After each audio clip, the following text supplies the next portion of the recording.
makita jud ka sa pulong sa Ginoo, if you really are desperate for your portion tonight, then let nothing stop you.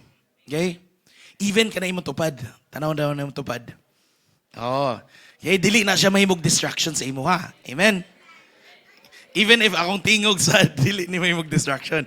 Ako maning kamot jud ko nga share na ko sa inyo ha unsay gi andam sa Ginoo para nato, pero maningkamot sad mo sa inyong part nga maminaw sad mo.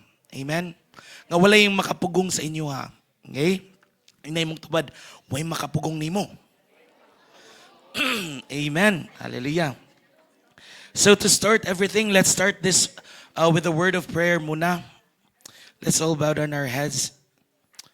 Hallelujah. Father, salamat o Diyos. Indeed, O God, we are grateful and thankful, O God, for another opportunity, O God, to just fellowship with one another, to see my fellow brother and sister. And more importantly, Lord God, nga makauban ka, ang imong presensya, ang imong pulong, O Diyos. Because you are the one that we desire the most, Lord God. And Father, we are thankful, O God, for gracing us with your presence tonight, Lord. And we just open up our hearts, our ears, O God, and everything, Lord God, to receive what you have prepared for us, Lord. Thank you, Jesus. Let that fire, Lord God, in us, O God, burn brighter, God. Lord, burn deeper, Father, as we receive something, O God, from you, Lord God. We expect great and mighty things from you tonight. In Jesus' name we pray. Amen and amen. Okay.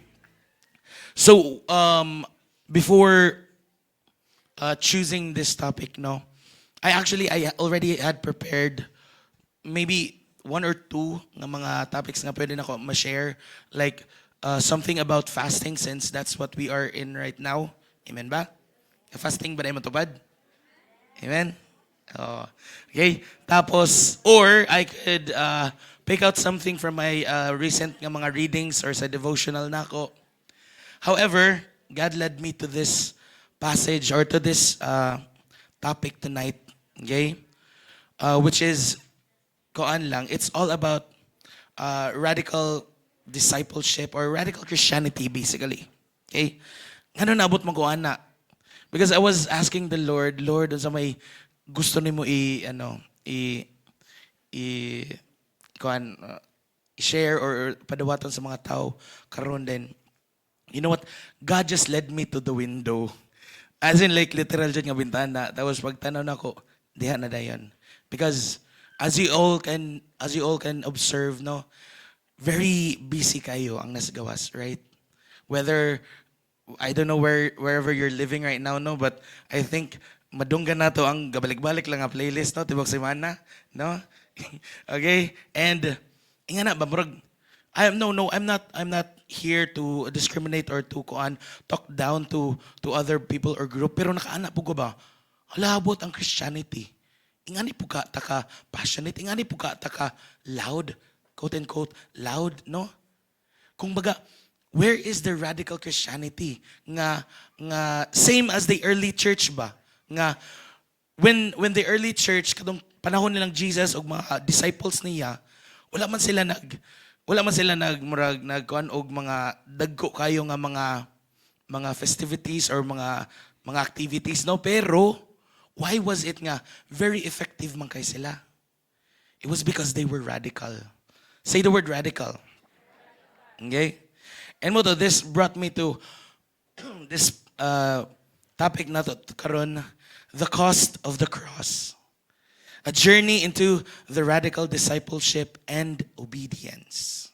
Amen? Basta ingari ra ba nga mga topic kay murag mangmugot ra ba ng mga naong sa mga Kristohanon? Agoy kani, kuana sad, may reminders na sad ko ani. Pero I do tell you, be excited because something great is gonna be shared to us tonight. Okay? But first and foremost, let me start first with an introduction, let's say a comparison. A comparison between a disciple and a comfortable Christian. Okay? Do you know nga na difference, ana? Okay? Did you know that we live in a world that loves the idea of Jesus the Savior, no? However, we often pull back at the idea of Jesus the Lord. Kasabot mo? Kagets mo? Nga murag, lipay kay, murag, we live in a world nga nindot kayo kay naatay manluluwas. Pero, inigmabot na gani nga, Jesus nga siya na gani ang dapat mo rule sa imong kinabuhi. Agoy murag, ayaw lang sa, ako sa Lord, ako sa kuan Lord sa akong kinabuhi. No? We want a faith that fits into our schedule. We want a faith that provides us with comfort. We want a faith that demands very little of our ego. Unfortunately. But if we look at the Gospels, if we look at the first books in the New Testament, Matthew, Mark, Luke, and John, we find that Jesus never offered a low-impact version of Christianity. Do you understand that, what I said? Jesus never offered a low-impact version of Christianity. When Jesus did the ministry, unsa may level of impact, was it low? No. It was high impact to the point nga it changed lives. It changed culture. It even changed it changed it started a movement. It started the followers of Jesus Christ, Christianity. Because Jesus didn't ask for fans. He asked for followers. So kamo guys, are you a fan of Jesus or are you a follower? Jesus didn't ask for a weekend hobby. He asked for our lives. Jesus didn't ask for you nga, kasi kada Sabado, Domingo na lang ko akong pangayoon ninyo. Dili. He asked for the entirety of our lives. Jesus didn't ask for admiration. He asked for imitation. Amen. And this is the reality. This is the true Christianity nga gusto nga ikon ni Jesus nga ma-develop sa atua. Okay? That is why nga today or tonight we are gonna explore what it means to live in a radical discipleship and obedience. But first and foremost, ato sa na i-define be kasi kog release og word nga radical pero pautan na daw na mo tubad unsay radical. Ya to bagapod.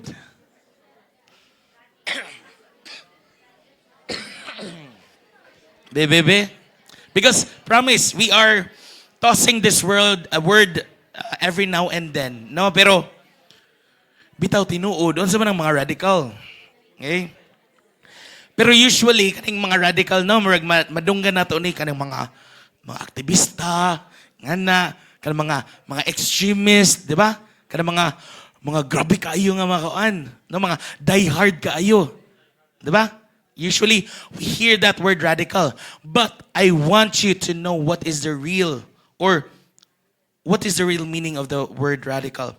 So the word radical actually comes from the Latin word radix. Okay? Radix means root. Say the word root. Okay? So radical discipleship isn't about being extreme for the sake of attention. Okay? Do you get me? Radical discipleship isn't about being extreme for the sake of attention. It is about getting to the root of your devotion. Okay? Because it's so easy to be radical on the outside, no? Pero if tinud-anay na ka nga ano let's say pusil ay naipusil sa imo atubangan, dira na makita if tinuod ba jud ka nga radical or di. Because there's so many times nga, I mean, it's so easy to join a rally or any kind of extremist nga activity, no? Nga tapos ma-hype kay ka ana tapos you think you are radical.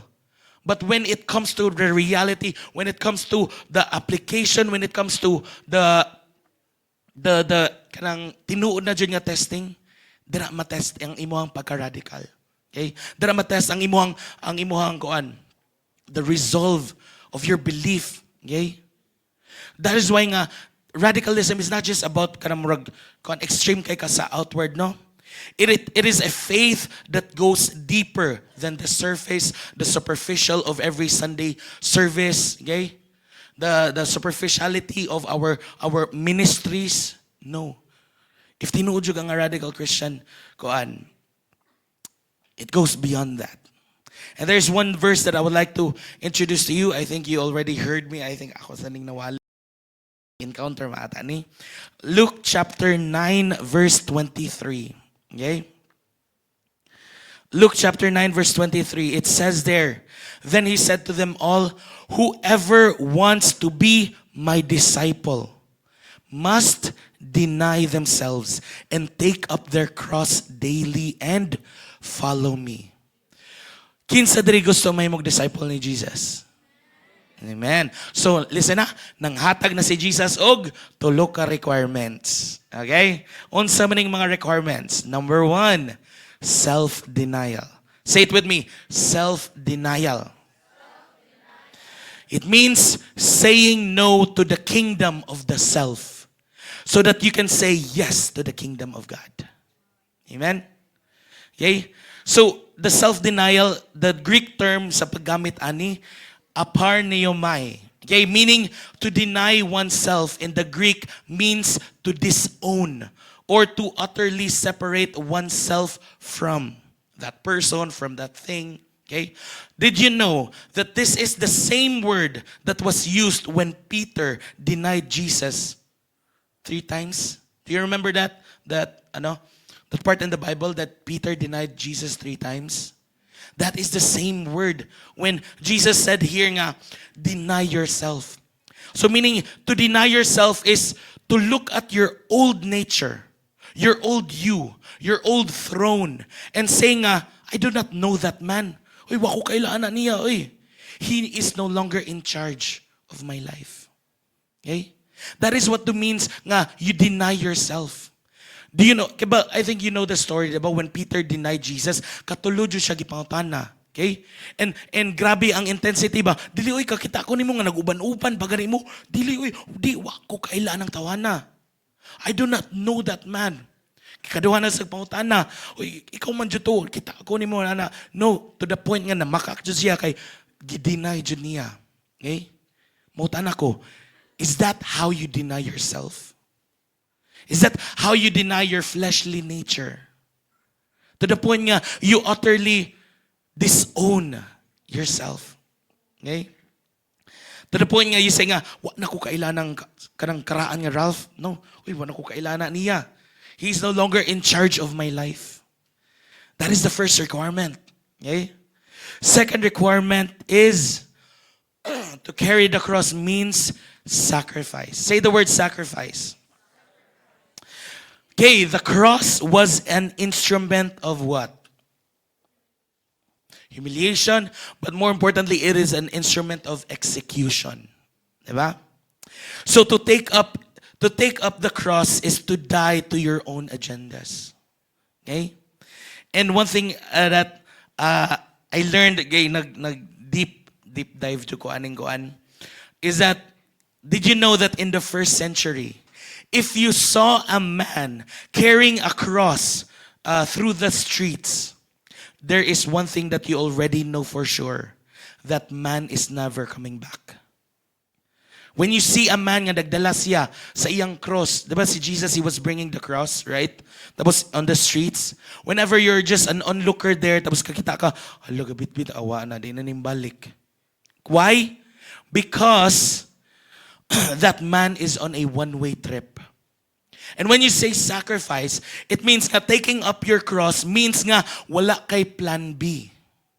When you say nga, I have decided to follow Jesus. Pero actually, nakaba kay plan B bitaw. If tanaw na ko diri nga, boring-boring. Oy, grabe, nasubraan naman sila. Diri, balik na lang ko diri. Dili. When you say sacrifice, when you say taking up your cross, meaning nga, one way na ni Lord. No turning back. No turning back. Ingana ng meaning when you say you're taking up your cross. Okay? It is not about murag you're trying out Jesus to see if He improves your life. No. We're not trying out nga. Tanaw na usuwayin tanay si Lord Bay. If manindot mo kang kanabuhi, ani, dili guys, ginadyo na siya ipagsulay. Kanunay, di ba? Amen? Amen. Right? It is not about trying, okay? Trying out if Jesus, if makasolba na sa imong mga problema or maka-grant na siya sa imong mga desire. It is about dying to your right to direct your own life. Amen? Kana siya. That is the cross, the symbol of finality. Amen? And lastly is, one of my favorite parts, kanang pagsulti niya nga daily, the last requirement is consistency. Amen? Jesus says to do this daily. Radical obedience is found also in the mga ginagmay, mga mundane, mga quiet moments in our lives as well. Not just the mountaintop experiences nato. Okay? Radical discipleship, radical obedience as well can be found also in our quiet moments, in our boring days, no? The word daily, no? This is where the rubber meets the road. Do you know that expression? Wala. The rubber meets the road. Nabay, ano? The rubber meets the road. Kanang, ano ba? Murag, muna ni. Or, basta? Okay, so, it's easy. Listen. It's easy to be radical in a moment of emotional worship. Tinood? It's easy to be radical in a conference, right? It's easy to be radical after an encounter. Amen? But it is much harder to be radical when you are tired. Harder to be radical when your coworkers, your classmates, your friends are gossiping about you. Or when your finances are tight. It's hard to be radical. Okay? Radical obedience is 1,000 small yeses to God. Amen. So may this change your perception about radicalism nga. I thought radicalism is just about kanang murag kung anjud alab mamatay or ba kanang tawag ay willing to go to mag-missionary ingana radical dyan siya nga pagka-Kristohanon dili. Okay? Your firm belief and devotion to God is so strong, okay, that no matter what happens, whether you are in the height of your emotion or height in worship or even when you are tired, you still obey the Lord. Amen? Amen. Amen. Kumbaga, obedience beyond convenience. Amen? Nga, you obey even though it's not convenient to you. Diba?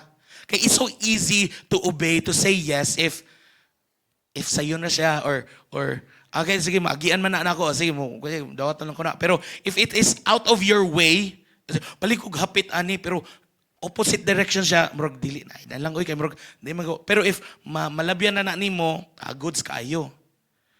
That is why nga obedience, did you know that the greatest enemy of radical discipleship is what? Selective obedience. Do you know what is selective obedience? Ha? Namili ka kung asay imong obey. There is one article nga ako nabasa nga murag ang Christianity daw karon kay mura na daw siya og murag grocery na daw. Okay? Wherein nga mo to labay-labay ka sa aisle tapos namili ka sa mga kani prosperity kani na grace kani nindot siya kani goodness kani blessing. Pag abot diri sa may gulay-gulay dapat ay suffering ay lang sa sige usa man diri ay gonna surrender ay never mind sige ana murag namili ta sa atong murag version of Christianity where in fact dili na dapat. Okay? The real Christianity that God or that Jesus wanted for us is kanajud total obedience, not selective obedience. This is when we obey God in areas that do not cost us much, like kanang selective obedience, like kanang being kind to people, kaya dili. Amen? Or smooth na being kind to people that we already like. Diba? O si best friend, or diba si higala, si family, right? But, we ignore the Lord if God asks us to forgive an enemy, to give generously, to change our lifestyle. Munang mga gulay section nga, ay di na ko makapit dira. Okay? Di na ako na i-add to cart. Okay? Selective obedience is the number one enemy of the discipleship and Christianity as a whole. Okay? Radical obedience is obeying God even when it doesn't make sense to the world and even when it hurts our bottom line. Have you tried that? Obey gyapon ka even though nga murag wa man ni sense, Lord. Murag kibaw ko sa itubang ani pero ngano kani may ipabuhat nako, right? Okay? Or diba kanang Lord, you want me to continue to love and take care of this person pero kapila na ko nasakitan ani niya. Okay? I'm not talking about kanang mga romantic relationship. I'm talking about discipleship. Kaway-kaway sa mga leaders nga mga naidagag scars. Amen? Amen. Okay? So, radical obedience is obeying God even though it doesn't make sense. Let's think about the life of Peter in Luke chapter 5. No? Peter was a professional what? Fisherman. Paligog to lingis mo to pero ni agi ba nag Sunday school? Guys, okay, Peter was a professional nga fisherman. Tapos he worked all night. Okay? He worked all night and unsay ang nadakop? Wala. Wa siya nadakpan nga isda. Tapos niabot kinsa man unsay background ni Jesus? Carpenter. Ang carpenter ni sulti og unsa man. Sige, ikuan lang na. I-put down into the deep water. Ano, di ba? O si mong bation, ikaw nga fisherman. Tapos ang carpenter mo ni duol. Tapos gisugo ka nga. Ikuan dito. Di ba? It doesn't make sense. Right? Amen ba? Kumbaga, the response of Peter was the best response of a disciple. Master, we have worked hard all night and haven't caught anything. But because you say so, I will let down the nets. Because you say so. That is the heart of radical obedience. It is moving from what? I will do it if I understand it into I will do it because you commanded it. Amen?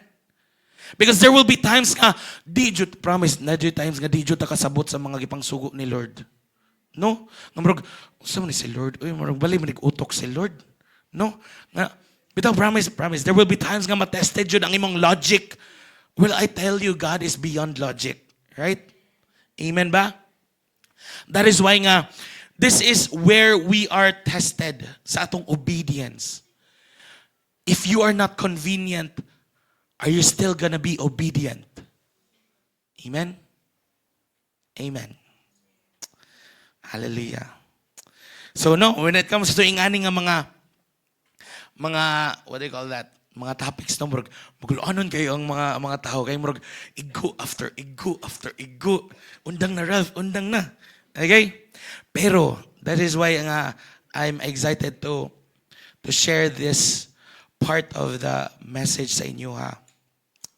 Many people, they fear radical discipleship because they think that it leads to a life of joylessness. Tinuod ba?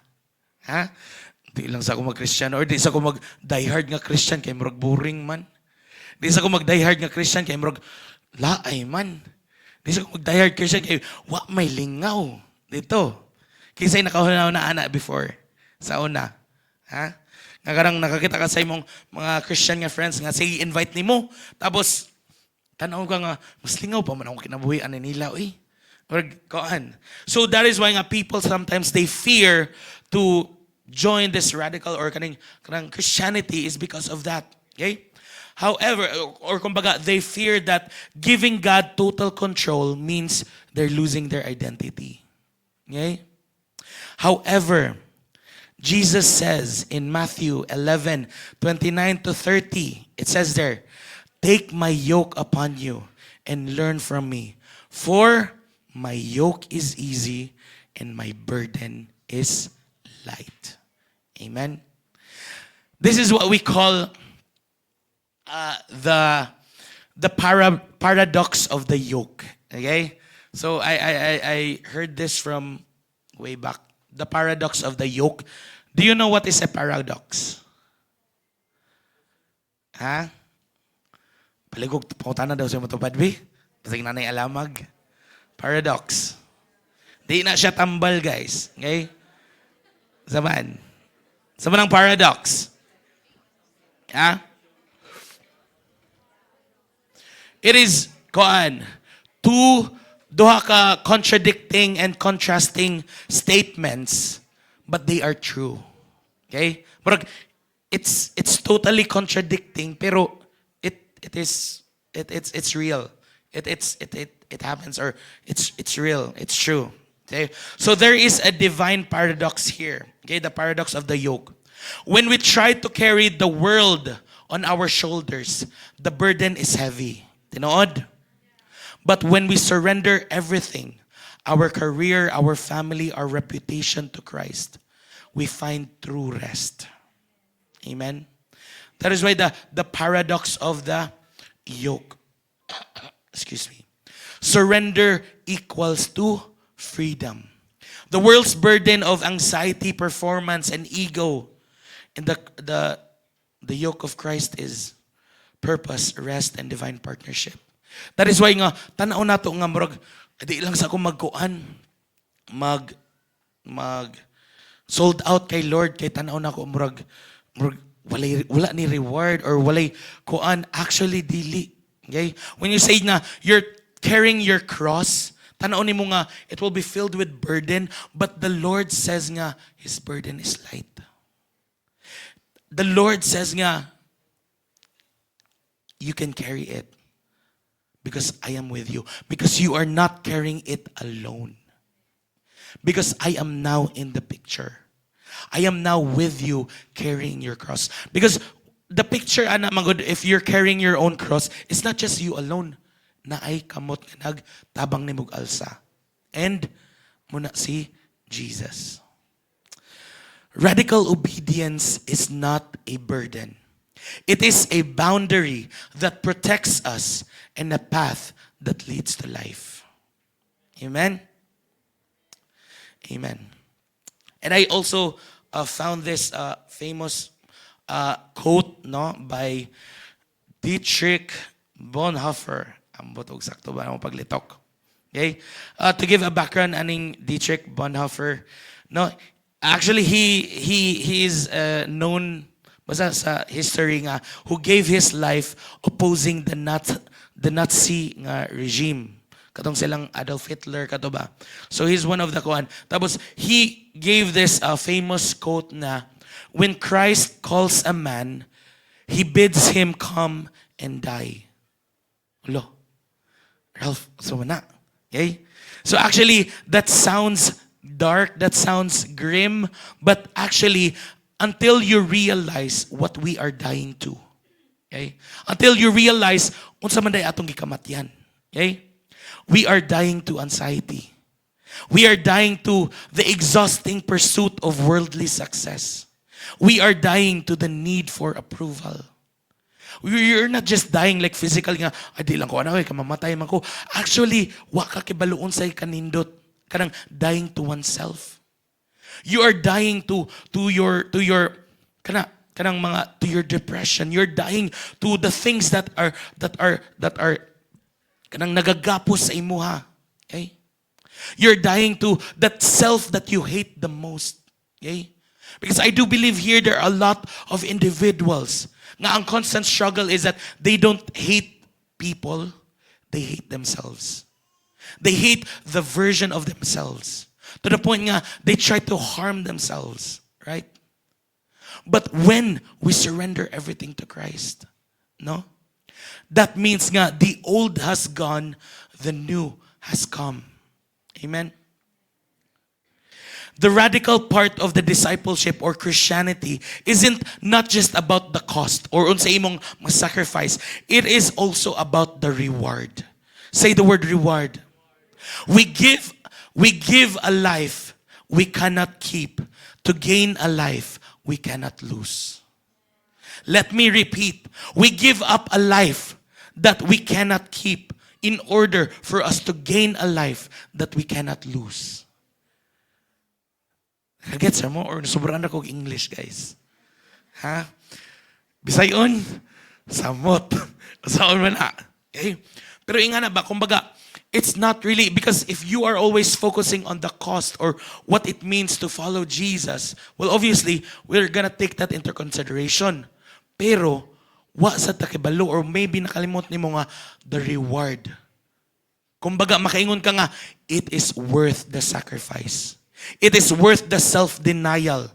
It is worth the consistency of carrying the cross every day. And what is this reward? Jesus. What is this reward? A life together with Him. Dili lang langit ha. Dili lang langit ang atong giapas diri. Ang atong giapas is a life together with the Lord. Even while you are living, kinsa diri nalipay nga kauban nimo ang Ginoo kada adlaw. Makaingon ba ka nga, ako ni ipuli sa katong karaan akong kinabuhi sa una? Can you replace your life together with the Lord with your old life? Because unless you have truly experienced how wonderful, how beautiful, how awesome it is to live a life together with the Lord, makaingon ka nga, worth it tanan. Worth it ang pag-antos, worth it ang pagkuhan. Just like parents good. Okay? Whenever you have a child, if imong i-compare, no? If imong i-compare, let's say you are observing a parent. You're not a parent, but you're observing a couple there. Tapos they just had their baby. Tapos imong gi-observe ilang kinabuhi nga, alam mo din yung dagway ani ug mga anak na rega. Alam mo din yung mga gasto ani ug mga anak ka. Alam mo din yung mga oras imong pagkatulog ug na kay bata. Makaingon ka mga, kakaboy kahasol, kalisod, di ba? Pero, if you're on the other side, if you are that parent, tinuod kapoy, tinuod gasto kayo, tinuod wa kay tulog, tinuod murag kag mabuang sa pag-atiman aning bataa. For the moment nga inignisi sa bata nimo, inigkatawa niya sa imo ka, makaingon ka nga, worth it ra dyan eh. I would do it all over again. Amen. Sa mga bagong mommies and daddies diha sa likod. Amen. Tinuod ba? Nga, having a child is never a regret. And the same goes with having a life with Jesus. Can you say nga worth it, Jud, ang akong the cost is worth it in regards to the reward that I receive. Amen? And living a life, listen, living a life, I'll just end here, kaya na makaya sa tingog. Listen, living a life of, I always, sige ko mention of radical, no? Pero, you know what? Actually, radical discipleship, actually, that is just the basis of Christianity. Okay? You cannot say nga, radical na siya nga Christian, tapos kani dili. Actually, no. Because the basis of Christianity is kani manjud. Wala man nangita si Lord, lagi o ka ng fans. Nangita man siya follower. Ano siya nga, if you want to be my disciple, muning requirements. Okay? Dili Lord, ganan ko katong kuan, nailain nga option. Kaning kuan lang, comfort lang ko dere, ana. Diri lang ko dapita nga, kuan lang ko, tigsimbal lang ko Lord. Ana, mura na akong buhaton, Lord. Pagsimba ko, muhatag ko sa akong tithes. And muna, yeah. See you next Sunday, Lord, ha? Ingana, sometimes ang view sa mga tao sa Christianity, but that is not Christianity. Christianity means your life revolves around Christ. Amen? Christ is not just a weekend thing. Christ is not just a schedule.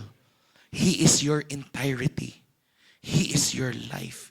He is your breath. He is the food that you eat. He is your everything. That is Christianity. Amen.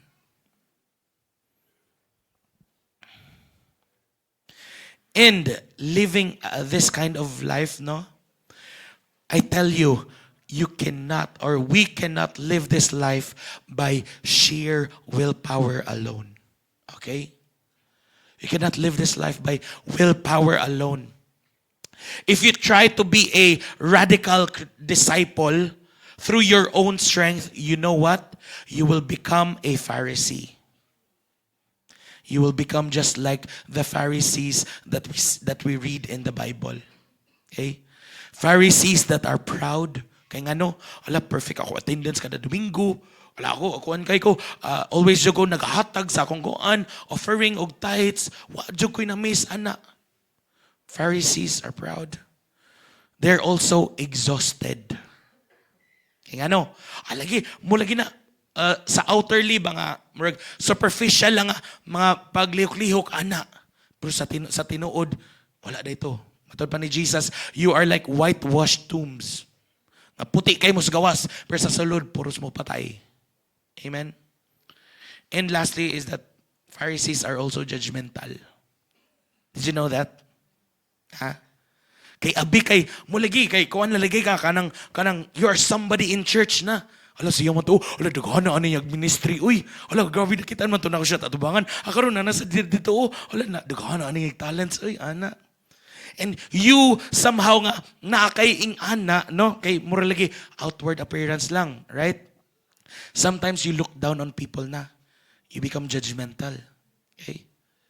That is why nga, if you want to achieve this radical discipleship, you cannot do it with willpower alone nga. Kaya ko ni. No. The power of radical obedience comes from looking at the cross of Christ. That is all. The power of radical obedience comes from looking at the cross of Christ. When you realize that Jesus didn't tell you to take up a cross, but He carried the heaviest one for you. When you realize nga, Jesus, wala ra siya na nugo na ako nga magdala ko sa akong cross. Okay? But Jesus carried the heaviest cross para sa imuha. Amen? Amen? Hallelujah. When you know or when you realize nga, He didn't just tell you to carry up that cross, but He was the one who carried the biggest cross for you, unsa man, your heart will change. Because we do not obey to get God to love us. We obey because He already does. Amen? Amen ba? Abi daw, kipagawsan mo. No? Hallelujah. So, that is just my challenge set sa inyo ha, guys. What are we dying to? What are we surrendering our daily cross or bearing our daily cross to? Okay?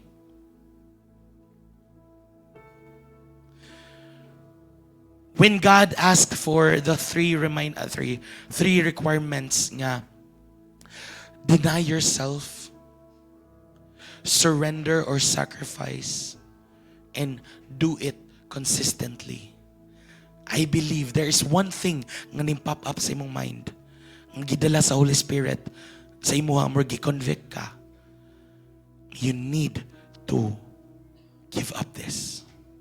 Or you need to start doing this. What is that? What is that thing that is kanang nag-alis sa imuhang kanang nag-aliba from you being that true blue red hat Christian? Amen. It could be a bad habit nga gusto na ni Lord nga undangan na. It could be a trait or a character nga gusto ni Lord nga isalikway na siya, i-disown na siya, i-give up, i-surrender. Or it could be on the other side. Maybe He's asking you to start something. Do something para sa Ginoo. Kanang gi-reminded nga God wants you to do this. God wants you maybe to approach this person, ana. Or maybe God wants you to, ana, for His ministry, for your calling, I don't know. I don't know unsa nang gisulti sa Holy Spirit sa imuha. Pero I'm sure nga naa. What are you saying yes to God to? And what are you saying no to your old self? Because unless you deny yourself, carry your cross daily, we can never be called a disciple of Christ. Amen. And for this week, what is that selective obedience that you have in your life that God is telling you to surrender? Diba? We talked about selective obedience. Zaman, ganan ko ani, ay na lang ni Lord. Pero gisugo na ni Lord. Naay gipabuhat si Lord sa imuha. Pero you just select those nga convenient sa imuha. You obey those that are convenient sa imuha. What are those things? And today or tonight, can we surrender those to the Lord tonight? Listen, when I was talking about being a radical Christian, no, you aren't. I am not requiring everyone to be kanang showy or kanang grabe ka extreme. No. I'm telling you the real definition of radicalism. It is to what? The root of your devotion. Unsa man kalawom ang imong root sa imong devotion dira sa Ginoo. Dili devotion sa imong pagbasa sa Bible ha. Dili ang imong connection dira sa Ginoo. Unsa man jud ka solid dira sa Ginoo. Because there will be some things sa imong kinabuhi nga nagbabag. Always yun na nagbabag. Whether it be, kana ang you mentioned kanina, mga bad nga mga binuhatan, mga secret sins, mga tinaguan. Actually, I just had this devotional a few weeks ago. Dili nato ma-mock, di nato mabinuangan si Lord. Okay? You will sow what you will reap what you sow. Amen. We can never fool God. So that is why God is opening up this opportunity for all of us. Okay? I'm not telling you guys here nga, hala dapat mag-missionary na mo, ana. Hala dapat alam mga ito na tas gawas, ana, diritso, ana. No. Let it start inside of you first. Let it be firm first sa imong spirit, sa imong kasing-kasing. Because when the time comes that it will be tested, dili na kamatayog. When the time comes nga muabot ang dako kayong bagyo, di kamatayog. When the time comes nga you will be betrayed and left alone and everybody has left you alone, di gyapon kamatayog. Because you have Jesus in you and He is all that matters in your life. And that is what you call radical. That is what you call radical. So anything, everything that God wants you to say no and what God wants you to say yes, identify it right now. And let's surrender it all to the Lord. Can we bow down our heads? And right now, I'm gonna give this time for you and the Lord to just have a small or a quick chat with the Lord. Tell to the Lord, what is it that you want to get rid of sa imong kinabuhi? What is it that you want to start in your life? To prove and to show to the Lord that you truly are His disciple. If you want to surrender, to commit something to the Lord, do it right now. Say a little prayer to the Lord right now. Wherever you are sitting, allow the Holy Spirit to convict your heart. Allow the Holy Spirit to convict your spirit. Hallelujah. Jesus. Praise you, God. Oh God, Jesus, Lord.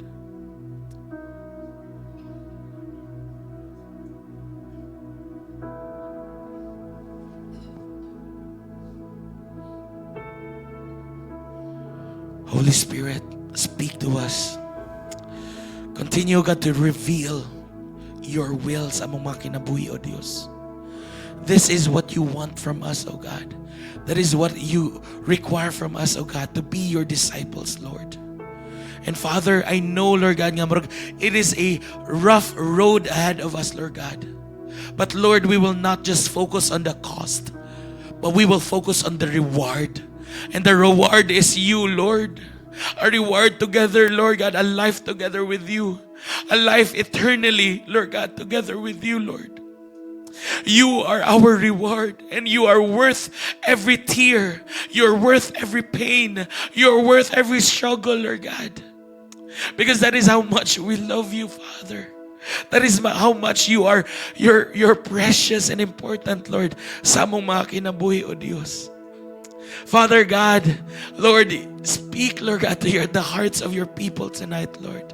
And I do believe, oh God, let there be transformation that will happen, oh God, in our hearts tonight, oh God. In Jesus' name, Lord, I rebuke, Lord God, the thought nga, akaron ra ni, Lord God, or it is just an emotional nga response. Lord, no. This is, Lord God, a commitment, oh Father. Lord, this is a start, oh God, of a change sa among kinabuhi, Lord God. Father, Lord, I pray, Lord God, that this is not just a hype, Lord God, that nga makisabay lang me, but this is, oh God, your way of transforming us, Lord. Salamat, O Diyos. And out of the people that are here tonight, Lord God, Lord, will come out, Lord God, an army, Lord God, of die-hard, nga radical, Lord God, nga mga army, O God, willing, O God, to surrender everything para sa imuha, O Diyos. Because we know, Lord God, nothing compares to you. Among mga ambition, among pagskwela, among trabaho, among mga relationship, even among pamilya, they cannot compare to you, Lord God. Salamat, O Diyos. Salamat. Father, you hear the hearts and the cries of your people tonight. And we ask of you, O God, nga, you help us, Lord. Be with us every step of the way. For those that are hurting, I pray for healing, oh God. I pray for comfort, Lord. Those that are discouraged right now, Lord God, I pray, Lord God, that you will encourage them, lift them up, Lord God. Those that are in need right now, I pray, God, for provision, oh God. Those that are lost, those that are confused right now, I pray for clarity. I pray, Lord God, for your guidance, Lord. Amo nang giampo, O Diyos. That is what we seek and what we ask, Lord. Salamat, O Diyos. Indeed, O God, you are worth it, O God. You're worth it, O God. Salamat, Lord. And Father, we are excited, O God, of what is to come, of what you have prepared for our lives, and what you have prepared for this church, O God. We are excited, O God, of the year that is about to take place, O God. Because, Lord, starting karon pa lang, O Diyos, Lord, we dedicate our lives, O God, fully, wholeheartedly, diha sa imo, O Diyos. Nga walay reservations, O God. Because this is our life, nga imong gihatag kanamo, and we surrender it to yours. And thus, Lord God, this is no longer ours, but it is your life, O God. Salamat, Lord. Salamat. We thank you, God, for everything. And we love you. In Jesus' name. Amen and amen. Let's give a mighty clap to the Lord.